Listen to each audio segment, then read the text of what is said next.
Hello and welcome to this A-Level History Unit 2 tutorial. This one focuses on the February-March 1917 revolution, the abdication of Nicholas II and the collapse of tsarism. Now the most important issue here is why tsarism ended in March 1917. It helps to organise the causes chronologically into the longer term issues which existed before the First World War broke out, the medium-term causes which led to growing economic and political discontent during the war itself, followed by the immediate causes of Nicholas's abdication in early 1917. This video will touch on all of these causes. First, let's turn to the long-term issues. Now, some historians argue that tsarism collapsed because it had underlying weaknesses, stretching back for many years. The available evidence partly supports this claim. Let's explore this by considering the condition of tsarism in 1914, before war broke out. Firstly, what evidence is there that tsarism was stable? Politically, the regime had consolidated its power by 1914. Revolutionary organisations had been neutralised and their leaders forced into exile through repression by Stolypin and the Okhrana. The constitutional reforms made in the October Manifesto had been successfully rolled back by the fundamental laws and the electoral law, restoring the principle of autocracy and ensuring that the Duma was essentially conservative and docile. And although strikes were returning, the regime still had the strength to repress them, as demonstrated in the Lena Goldfields incident, when the army massacred hundreds of striking workers. The takeaway here is that so long as the army remained reliable, the regime was able to repress opposition. Economically, there was also progress, with huge growth in both heavy industry and consumer goods, fuelled by rearmament. Stolypin's agricultural reforms also boosted grain production, and we should remember how important this is politically too, as securing the grain supply was crucial to maintaining order in the cities. Socially, Stolypin's goal of creating a successful, wealthy class of peasant farmers also appeared to be working, with a significant proportion breaking free from their mirs and increasing their land ownership by buying up land from the nobility and the less able peasants. Alongside this, Stolypin's productive relationship with Octobrists in the Third Duma also enabled other social reforms, which improved conditions for workers, such as the National Health Insurance Scheme. However, this picture may be too positive. There is a strong case that the regime had serious underlying weaknesses. Politically, the regime had restored the principle of autocracy, but this meant workers were unable to achieve reform through democratic means, and this encouraged them to seek more militant methods like strikes. And while industrial growth was impressive, it also brought with it a steady rise in strikes, half of which were classified by the regime as political. The handling of the Lena Goldfields incident encouraged a wave of strikes nationwide, in a similar way to Bloody Sunday had done almost a decade earlier. Strikes were not yet back at 1905 levels, but they were on their way. And it is also notable that the use of force to crush strikes was making even some of the regime's traditional supporters critical, including the Fourth Duma, which was dominated by conservatives. The regime's economic progress was also limited. Rising production of grain probably had more to do with a run of good weather than with Stolypin's reforms. which ground to a halt after his assassination in 1911. Now at that point, only 10% of strips had been consolidated into more efficient farms. Elsewhere, strip farming and other inefficient methods were still the norm, and agriculture lacked machinery, so it was still reliant on wooden ploughs and other forms of inefficient production. Socially, we should note that industrialisation also brought urbanisation, and with it a drop in living standards, and this fuelled urban discontent. Outside the cities, land hunger continued, and peasants who sold up their land and migrated to towns were becoming members of the landless, unskilled proletariat. They were often the most open to radical revolutionary ideas and more likely to participate in militant strike action. Let's turn next to the medium-term causes of the fall of tsarism. To begin with, we'll look at the direct impact of the war itself on the regime. First, let's analyse the role of military failure. Now, the first months of the war were essentially a draw, with early Russian successes against Austria being matched by defeats at the hands of the Germans. However, 1915 was disastrous.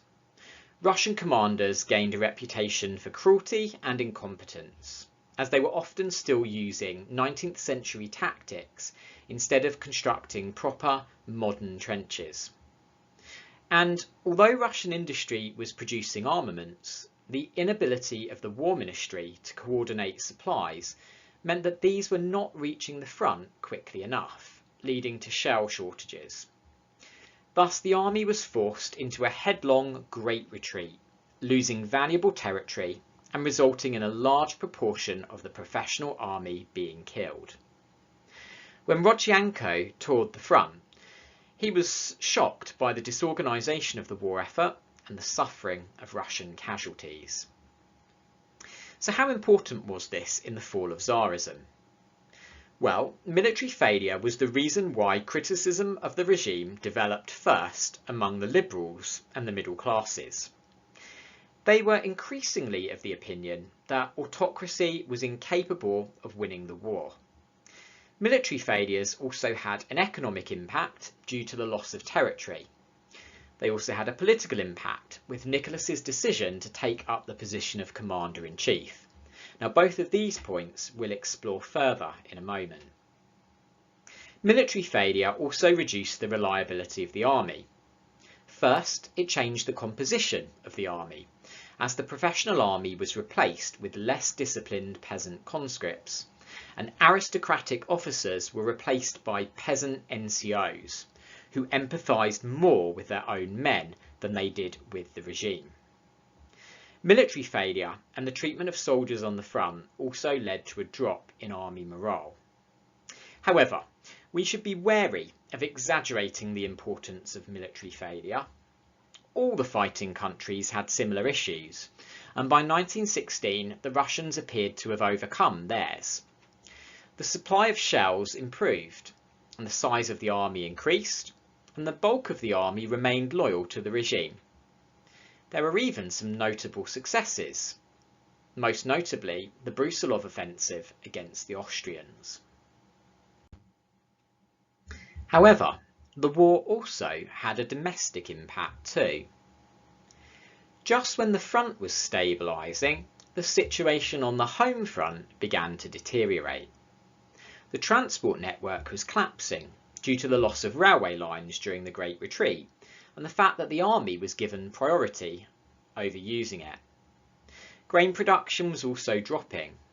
Firstly, this was due to the conscription of male peasants into the army, but secondly, the focus on war industry led to a shortage of consumer goods and agricultural tools, which meant the peasants had little incentive to sell their grain for profit and began to hoard it.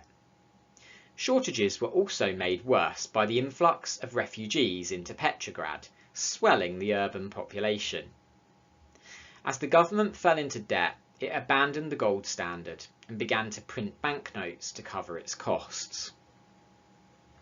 The hardships on the home front caused discontent.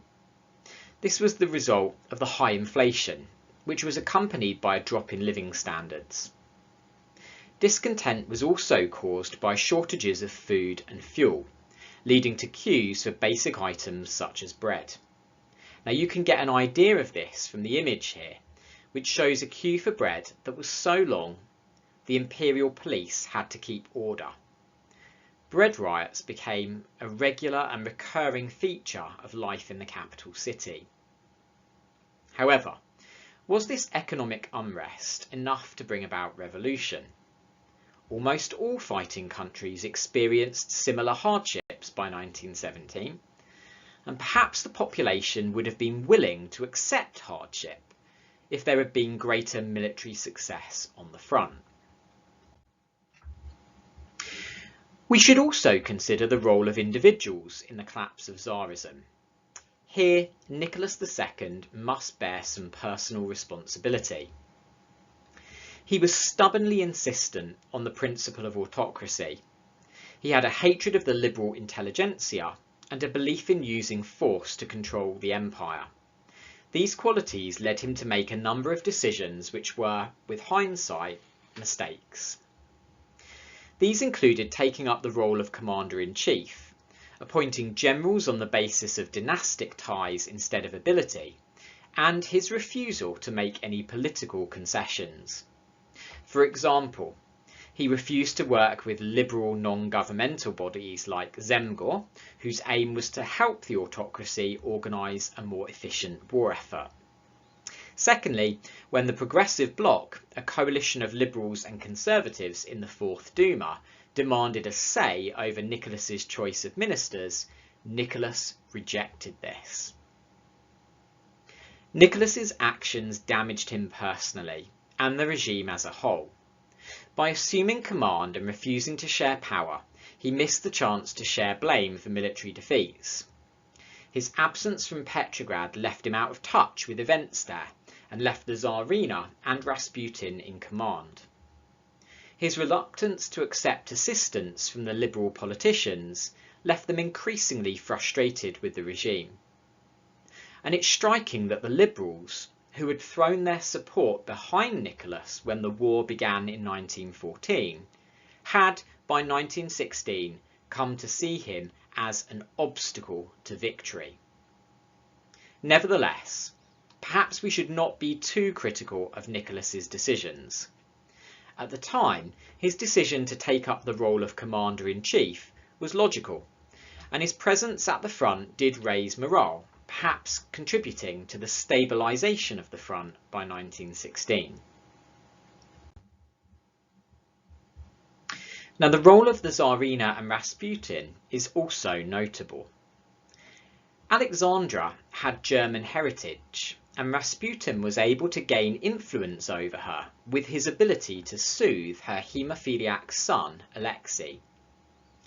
Very soon, rumours circulated in the Petrograd press about Rasputin's sordid behaviour at court, including with the Tsarina herself. With Nicholas away at the front, these two exerted huge control over the government, removing and promoting ministers based on whether they were in or out of favour with Rasputin. This meant competent ministers like Polivanov were removed, and Stürmer, who had a German-sounding surname, was made Prime Minister. Now, the actions of these two individuals damaged the monarchy. Rasputin's behaviour offended socially conservative Russians of all social classes. The ministerial changes undermined the war effort and also contributed to the development of conspiracy theories. These centred around the Tsarina and the idea that traitors sympathetic to Germany were deliberately sabotaging the war effort. As liberals grew increasingly frustrated with the incompetence of the regime, Rasputin became the focus for their discontent. His murder certainly suggests that the elite saw him as a threat to the monarchy. However, We should also remember that Rasputin was removed by 1917. He may have been the focus of discontent for a short period, but he was not the underlying cause of discontent, which was driven by economic and social problems. As we begin to look at the immediate causes of the abdication of Nicholas, it's useful to have a clear idea of the chronology of events through February and March 1917. Protests began as spontaneous economic protests in mid-February, but they became increasingly politicised. Revolutionary leaders played little role in this, although lower-ranking socialists, especially Bolsheviks, did play a role in getting people out onto the streets. Nicholas refused the Duma's pleas for political concessions, and he instructed the Duma to dissolve. The following day, the Petrograd garrison mutinied. Now this was a key turning point, as it turned the discontent on the streets into dangerous revolutionary unrest. That and the formation of the Petrograd Soviet nudged the Duma into defying the Tsar and forming a provisional committee. Nicholas's efforts to return to the city were thwarted by rail workers. Meanwhile, the elite conspired to remove Nicholas in order to pacify the crowds on the streets. In return for their backing, the Provisional Committee assured the generals that it would form a government and continue the war. Having made this agreement, the generals withdrew their support for Nicholas and called off plans to restore order in the capital. On the 2nd of March, Nicholas's generals and ministers pressured him to abdicate. There was a last-ditch attempt to save the monarchy with a plan to make Nicholas's brother accept the crown. However, the reaction to this from crowds on the street was so angry that liberal politicians accepted that the monarchy had to end, and the Grand Duke Mikhail was persuaded to turn down the crown. So what factors prompted Nicholas's abdication? Some historians point to what was happening on the streets. There, spontaneous bread riots had grown into large-scale political protests, which had led to the regime's loss of control. Now there is merit to this argument. Certainly the scale and the size of these protests terrified the political elite and persuaded them that Nicholas had to be removed in order to avoid full-scale revolution and the collapse of the war effort. The crowds on the street also encouraged the mutiny of the garrison, which was such a decisive moment in the revolution. However, it can be argued that the situation on the streets of Petrograd was still manageable. After all, the regime had crushed large-scale protests before, and the bulk of the army at the front was still loyal. There were still loyal troops available, which could have been used to put down the unrest. Perhaps then it was the loyalty of the army which was the key factor. The army of 1917 was not the army of 1914. Its morale and membership had been transformed by the war. The Petrograd garrison was largely made up of peasant conscripts and peasant NCOs, who were simply not willing to open fire on crowds of women and children. Note, it was Nicholas's decision to order the garrison to crush the protests, and that was what triggered the mutiny itself. This was followed by a widespread breakdown of army discipline in the city, with 66,000 soldiers mutinying that day. Now, the mutiny was certainly a turning point. Soldiers had both weapons and training. Thus they turned the protests into an organised, revolutionary threat to the regime. The mutiny also terrified the political elite. Liberals were convinced that they were doomed to revolution unless the crowds were pacified. Generals wished to avoid the spread of mutiny through their own ranks and the collapse of the war effort. These motives lay behind the political elite's decision to withdraw support from Nicholas and press him to abdicate. Nevertheless, the elite still had loyal troops at the front which could have been used to restore order, but they chose not to use them at the crucial moment. So maybe then it was the actions of the political elite which were the decisive factor. Driven by their desire to avoid revolution and win the war, and frustrated by the regime's incompetence, they came to the view that Nicholas's abdication was the only way to restore order. Thus they withdrew support for Nicholas and conspired to replace him with a provisional government that could go on and win the war. This withdrawal of support was crucial, as without it, Nicholas was unable to continue as Tsar. However, it's worth noting here that the actions of the elite were driven by what was happening on the streets. Popular protests put pressure on the elite to sacrifice Nicholas. Nor should we forget that the elite were reluctant to abandon the monarchy. Right until the very last moment, they even tried to save it. But it was the scale of anger on the streets which eventually made them abandon this plan. To explain why Nicholas fell, it is useful to compare what happened in 1917 with what happened in 1905. Both revolutions were triggered by failure in war, but it's worth noting that the First World War had a much longer, more severe impact on the regime. Defeats against Germany were also closer to home, and that had a much greater psychological impact than faraway defeats against Japan in 1905. Both revolutions were fueled by economic disruption, although the impact of the First World War on the home front was much sharper and longer lasting. In both revolutions, protests involved the participation of all social classes, though the protests in February 1917 were largely centred on the capital, Petrograd, which was the centre of political power. One of the defining differences was the behaviour of the ruling elite. In 1905, able ministers pressured Nicholas to make the necessary political concessions in order to survive, and this is what helped win back the support of the liberals. However, in 1917, Nicholas was absent from the capital, and he lacked competent ministers. Thus, he refused to make political concessions, and this is what lost him the support of his own elite. The behaviour of the army was also crucial.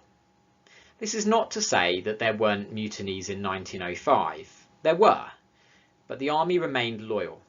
The army in 1917 was far less reliable. It was a peasant conscript army, and thus generals feared the spread of mutiny through their own ranks if they tried to restore order in Petrograd by force.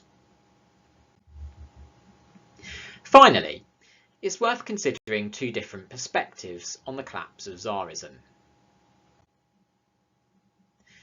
Pipes's argument emphasises the weaknesses within the system of autocracy itself and its long-term political, social and economic issues. He claims that autocracy as a system was unstable and that it was unable to address the political, economic and social challenges which it faced. Economic backwardness was a long-standing problem and, combined with the impact of World War I, to cause unrest. The discontent of workers and peasants was not new. It was driven by long-term issues like land hunger, which the regime had not addressed. And Nicholas, the autocrat, was incapable, and his mistakes alienated the groups in society on which the regime depended for its support. In contrast, Sheila Fitzpatrick emphasises the immediate problems that the regime faced, especially the war itself and the revolutionary actions of ordinary people on the streets.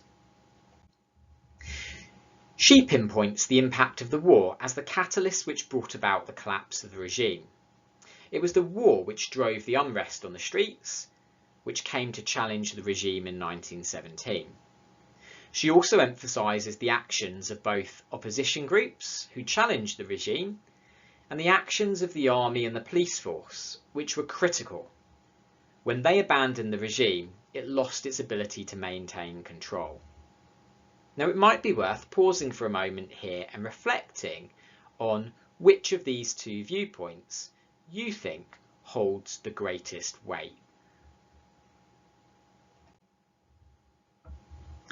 If you'd like to practice applying the knowledge in this video, here are 3 questions you could practice on. Thanks for watching. Don't forget to subscribe to the channel if you haven't already. There you'll find plenty more videos to accompany the A-Level History course.